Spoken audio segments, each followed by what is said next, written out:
అలానే విశేషం Hyderabad real estate విషయంలో ఏం జరుగుతుంది అనే దాని మీద నాకున్నటువంటి ఇన్ఫర్మేషను అలాగే కొన్ని సర్వేలను అధ్యయనం చేసిన తర్వాత తరచూ ప్రజల్ని అప్రమత్తం చేసే ప్రయత్నం నా వంతుగా నేను చేస్తున్నాను.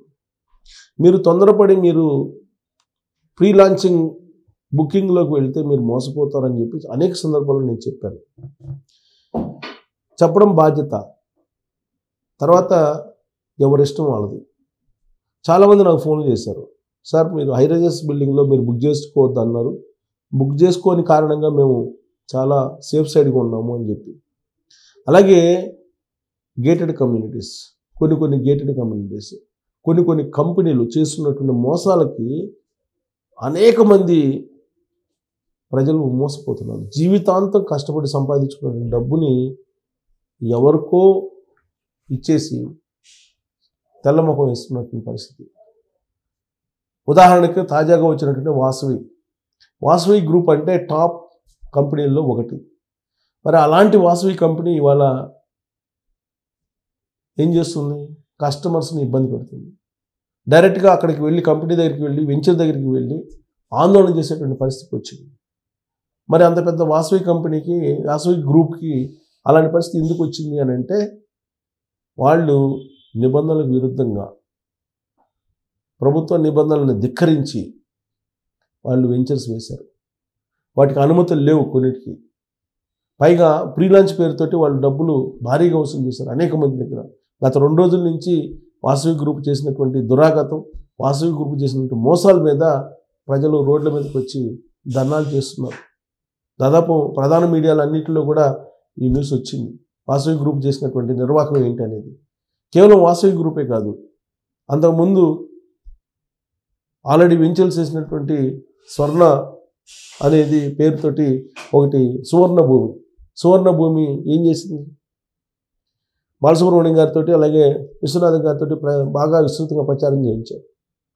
సీన్ కట్ చేస్తే కస్టమర్స్ని మోసం చేసినటువంటి పరిస్థితి. వాళ్ళు నిర్వాహకులు జైల్లో ఉన్న జైలు నుంచి బయటకు వచ్చారు, బట్ కస్టమర్స్కి మాత్రం న్యాయం జరగట్లేదు. అగ్రిగోల్డ్ పరిస్థితి ఏంటి? ఇలా చెప్పుకుంటూ పోతే అనేక కంపెనీలు ఉన్నాయి. కేవలం ఇది ఒక్క ఏడాదిలోనే హైదరాబాద్ బేస్ చేసుకుని ఒక్క ఏడాదిలోనే 15,000 కోట్ల రూపాయలు ఎగ్గొట్టారు కస్టమర్స్కి. 15,000 కోట్ల రూపాయలు వసూలు చేసి వాళ్ళేమో ఎంజాయ్ చేస్తున్నారు. వసూలు చేసినట్టు వాళ్ళు రూపాయి కూడబెట్టి వాళ్ళ ముఖాన్ని వేసి రోడ్డును పడ్డటువంటి కస్టమర్స్ని మనం చూస్తున్నాం. మరి ఇలాంటి పరిస్థితి ఎందుకు వచ్చింది అని అంటే వాళ్ళు ఇస్తున్నటువంటి పబ్లిసిటీకి మోసపోతున్నారు. వాళ్ళు ఇస్తున్నటువంటి పబ్లిసిటీ నమ్ముతున్నారు. నమ్మి ప్రీ లాంచ్ పేరుతో డబ్బులు కడుతున్నారు. అసలు పర్మిషన్స్ ఉన్నాయా లేదనేది కూడా తెలుసుకోకుండా డబ్బులు కడుతున్నారు. రెరా ఉంది. నిజంగా రెరా పారదర్శకంగా ఉందా అనేటువంటి అనుమానం అనేక సందర్భాలు కలుగుతుంది. ఎందుకంటే అన్రాక్ సర్వేలని లేదా ఇంకో సర్వేలని రకరకాల సర్వేలను ఇస్తుంది. రెరా ఆధ్వర్యంలో చేసినట్టు సర్వేలు అంటున్నారు. ఆ సర్వేల ప్రకారం హైదరాబాద్ అద్భుతంగా ఉందని చెప్తున్నారు. హైదరాబాద్ అద్భుతంగా ఎక్కడుంది?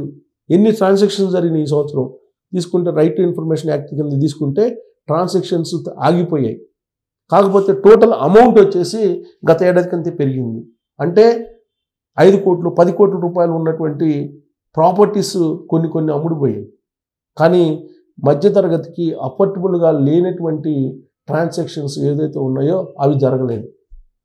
గతంలో హైదరాబాద్లో అందరూ బతికేటువంటి నగరం హైదరాబాద్ అనేవాళ్ళు, భాగ్యనగరం అనేటువంటి వాళ్ళు. హైదరాబాద్కి అందుకే అందరూ వస్తూ ఉంటారు. కానీ ఇవాళ పరిస్థితి ఏంటి? ఇవాళ ఇలాంటి పరిస్థితి ఎవరు తీసుకొచ్చారు? లేనటువంటి డిమాండ్ని క్రియేట్ చేసి, హైప్ క్రియేట్ చేసి, కోకాపేటలో 100 కోట్లు అని చెప్పేసి కేసీఆర్ గారు 2023 ఎన్నికల ముందు హైప్ క్రియేట్ చేసి వెళ్ళిపోయారు ఆయన. దాన్ని బేస్ చేసుకొని పక్కన ఉన్నటువంటి భూములన్నింటి కూడా ఇదే రేట్ అని చెప్పేసి రియల్ ఎస్టేట్ వాళ్ళు రేట్లు పెంచేశారు. పోనీ వాళ్ళు ఏమైనా లాభపడ్డారా? పోనీ ఆ రేటు కొనేవాళ్ళు ఉన్నారంటే లేరు.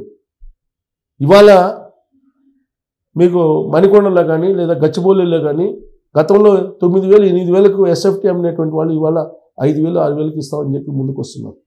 ఎందుకు వస్తున్నారు? అలాంటి పరిస్థితి ఎందుకు వచ్చిందంటే 100 కోట్లు ఎకరా అని చెప్పేసి కేసీఆర్ గారు హైప్ క్రియేట్ చేశారు అప్పట్లో. దాన్ని చూపించి ల్యాండ్ కాస్ట్ పెంచేశారు చుట్టుపక్కల వాళ్ళు. బిల్డర్స్ ఆ ల్యాండ్ కాస్ట్ని బేస్ చేసుకొని కన్స్ట్రక్షన్ చేసి రేట్లు పెంచేశారు. ఆ పెంచినటువంటి రేట్లకి అందుకోలేకపోతున్నటువంటి ప్రజలు ఎక్కువ మంది ఉన్నారు. అంటే అఫోర్డబుల్ ప్రైస్ తోటి అందించలేకపోతున్నారు. ఇప్పుడు మళ్ళీ తాజాగా ఎకరం రాయదుర్గంలో 150 కోట్లు అని చెప్పేసి మళ్ళీ ఇప్పుడు రేవంత్ రెడ్డి గారు హైక్ క్రియేట్ చేశారు. అసలు ఆ ప్రభుత్వం యొక్క పనితీరు రియల్ ఎస్టేట్ తోటి ముడిపెడుతున్నారు. ఇది పెద్ద ఆశ్చర్యకరమైన విషయం. కేసీఆర్ గారు ఎలక్షన్లో తాను ప్రభుత్వంలో ఉన్నప్పుడు ఎకరం 100 కోట్లు పోయిందని చెప్పి ప్రచారం చేసుకున్నారు. ఇప్పుడు రేవంత్ రెడ్డి గారు నువ్వు 100 కోట్లు అమ్మితే నేను 150 కోట్లు కమ్మానని చెప్తున్నారు. మరి ఈ 150 కోట్లు కమ్మిన హై రైజెస్ బిల్డింగ్ కమ్మినటువంటి దాంట్లో దాని పక్కన ఉండేటువంటి భూముల యొక్క పరిస్థితిని హైప్ క్రియేట్ చేసేసారు. ఈ హైప్ క్రియేట్ చేస్తే నిలబడతాయి కంపెనీలు. వాళ్ళు కన్స్ట్రక్షన్ చేస్తున్నారు, అమ్ముకోలేకపోతున్నారు. నిలబడే పరిస్థితి ఆర్టిఫిషియల్ మేడిపండులాగా ఉంది. అందరూ అఫోర్డబుల్గా కొనుగోలు చేసే పరిస్థితి లేదు. ఆ స్థితికి హైదరాబాద్ని తీసుకెళ్లారు. ఇవాళ హైదరాబాద్ రియల్ ఎస్టేట్ పరిస్థితి ఏంటి, వాస్తవ పరిస్థితి ఏంటి అనేది ఎవరినైనా అడిగితే రియల్గా అబ్జర్వ్ చేసే వాళ్ళు చెప్తారు. మేడిపండులాగా ఉంది, ఎప్పుడైనా కుప్పకూలిపోయే అవకాశం ఉంది. ఎప్పుడైనా కాదు, April dead line.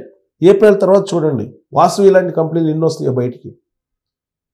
Top most company ఇప్పుడు డోల్ డ్రమ్స్లో ఉంది. ఒకప్పుడు 2009లో సత్యం కంప్యూటర్స్ డోల్ డ్రమ్స్లో ఉందంటే ఎవరు నమ్మలా.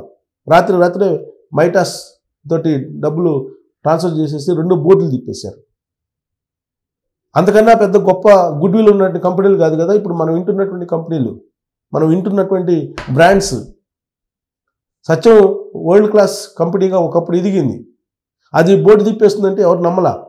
రాత్రి తిప్పేశారు. సేమ్ అలానే కేసీఆర్ గారు అధికారంలో ఉన్నప్పుడు బినామీ పేర్లతోటి కొన్ని కంపెనీలని నడిపారు అనేది రియల్ ఎస్టేట్లో చర్చ జరుగుతుంది. ఆ ప్రముఖ కంపెనీల్లో కట్టినటువంటి అక్కడ ఓఆర్ఆర్ దగ్గర కట్టినటువంటి కొన్ని వెంచర్స్ ఉన్నాయి. ఆ వెంచర్స్లో ఇప్పుడు రీసేల్ అనేకం పెట్టున్నారు. ఇప్పుడు ఆ కంపెనీ డోల్ డ్రమ్స్లో ఉంది. వాసవి తర్వాత నెక్స్ట్ అదే బోర్డు తిప్పేసేదని అంటున్నారు. అంటే మనం ఊహించినటువంటి విధంగా కొన్ని కంపెనీలు బోర్డు తిప్పేసే పరిస్థితికి వచ్చాయి హైదరాబాద్లో. ఇది వాస్తవం. కానీ చాలామంది ఈ రియల్ ఎస్టేట్ మీద బతికేటువంటి వాళ్ళు, రియల్ ఎస్టేట్ మీడియేటర్స్గా వ్యవహరించి అటు ఇటు లక్షల రూపాయలు కమిషన్ రూపంలో తీసుకునేటువంటి వాళ్ళు రియల్ ఎస్టేట్ని హైప్ చేస్తూ సోషల్ మీడియాలో ఫోకస్ పెడుతూ ఉన్నారు. కానీ వాస్తవం అది కాదు. వాస్తవం ఇలాంటి కంపెనీలు అనేకం రాబోతున్నాయి. ఏప్రిల్ తర్వాత చెరువులో చేపలు బయటపడినట్టు కంపెనీలు బోర్డులు తిప్పేసే పరిస్థితి రాబోతుంది. ఇది ఎలా చెప్పగలుగుతున్నారు మీరని చెప్పి మీరు అనుకోవచ్చు. ఇప్పుడు అమెరికాలో రియల్ ఎస్టేట్ని కనుక చూస్తే అక్కడ ప్రాపర్టీ వాల్యూ దారుణంగా తగ్గిపోయింది. అమెరికాలో దాదాపు 20% తగ్గిపోయింది ప్రాపర్టీ వాల్యూ. దాంతో హౌస్ సేల్స్ అక్కడ పెరిగిపోయినాయి. ఆర్థిక మాంద్యం పొంచి ఉంది అమెరికాలో. దాని ప్రభావం ఎప్పుడైనా సరే మనకి 6 నెలల తర్వాత కనిపిస్తుంది. ఇప్పుడు అమెరికా ఎఫెక్ట్ ఖచ్చితంగా హైదరాబాద్ మీద పడబోతుంది అని చెప్పి రియల్ ఎస్టేట్ మీద కనీస అవగాహన ఉన్నటువంటి వాళ్ళు ఎవరైనా గ్రహించవచ్చు. అమెరికాలో ఆర్థిక మాంద్యం వెంటాడుతున్నటువంటి క్రమంలో హైదరాబాద్లో మీకు రియల్ ఎస్టేట్ ఎలా పుంజుకుంటుంది, రాబోయే రోజుల్లో పడిపోయే దాడులు కుప్పగూలేటువంటి పరిస్థితి కనిపిస్తుందని చెప్పి రియల్ ఎస్టేట్లో ఉండేటువంటి నిపుణులు చెప్తున్నారు. అమెరికాలో 20% ఇప్పటికే పడిపోయింది రియల్ ఎస్టేట్. ఇది అఫీషియల్ న్యూస్. ఇంటర్నేషనల్ మ్యాగజైన్ కనుక మీరు తిరగేస్తే మనకు కనిపిస్తుంది. అది దాని ప్రభావం ఖచ్చితంగా హైదరాబాద్ మీద ఉండేటువంటి పరిస్థితులు ఉన్నాయి. హైప్ క్రియేట్ చేశారు ఇప్పుడు కావాలని. ఈ హైప్లో కనుక మీరు కొనుగోలు చేస్తే చేతులు కాల్చుకుంటాం ఖాయం అని చెప్పి రియల్ ఎస్టేట్ నిపుణులు చెప్తున్నారు. అలాగే రకరకాల సర్వేలతో రెరా పేరుతో వస్తున్నవి కూడా బోగస్. వాసవి టాప్ కంపెనీ కదా, మరి వాసవి చుట్టూ కస్టమర్స్ ఎందుకు ధర్నాలు చేస్తున్నారు? మళ్ళా రాబోతుంది. ఇప్పుడు ఆల్రెడీ ఈ ఇయర్లోనే 15,000 కోట్ల రూపాయలు దాదాపుగా వసూలు చేసి కస్టమర్లను మోసం చేసినటువంటి కంపెనీలు దాదాపు డజన్ పైన ఉన్నాయి. 12 కంపెనీలు పైగా ఉన్నాయి వాసవితో పాటు ఈ ఇయర్లోనే. ఇంకా రాబోతున్నాయి బయటికి, ఇంకా పెద్ద పెద్ద కంపెనీలు రాబోయే రోజుల్లో రాబోతున్నాయి. మరి రియాలిటీ ఏంది రియల్ ఎస్టేట్లో? మీరు కామెంట్ రూపంలో మీరు చేయొచ్చు. మీ కామెంట్ రూపంలో మీరు మీ అభిప్రాయం వ్యక్తం చేయొచ్చు. హైదరాబాద్లో రియల్ ఎస్టేట్ అనే దాని మీద రియాలిటీ ఏంటి అనేది మీరు కామెంట్ చేయండి మీకున్నటువంటి ఇన్ఫర్మేషన్. వాస్తవంగా నేషనల్ కానీ లేదా ఇక్కడ హైదరాబాద్ పరిస్థితులు కానీ చూస్తే రియల్ ఎస్టేట్ అనేది మేడిపండులాగా ఉంది. బుడగ, నీటి బుడగలాగా ఉంది. ఈ నీటి బుడగ ఎప్పుడైనా పగిలిపోవచ్చు. అది పగిలిపోయిందంటే కొన్ని లక్షల మంది రోడ్ల మీదకి వచ్చే అవకాశం. ఇప్పటికే వాసవి బాధితులు రోడ్ల మీదకి వచ్చారు. రాబోయే రోజుల్లో ఇలాంటివి చాలా చూడబోతున్నాం అనేది రియల్ ఎస్టేట్లో బాగా నిష్ణాతులైనటువంటి వాళ్ళు చెప్తున్నటువంటి మాట. ఇది నిజమా అబద్ధమా అనే దాని మీద మీరు కామెంట్ చేయొచ్చు. Thank you.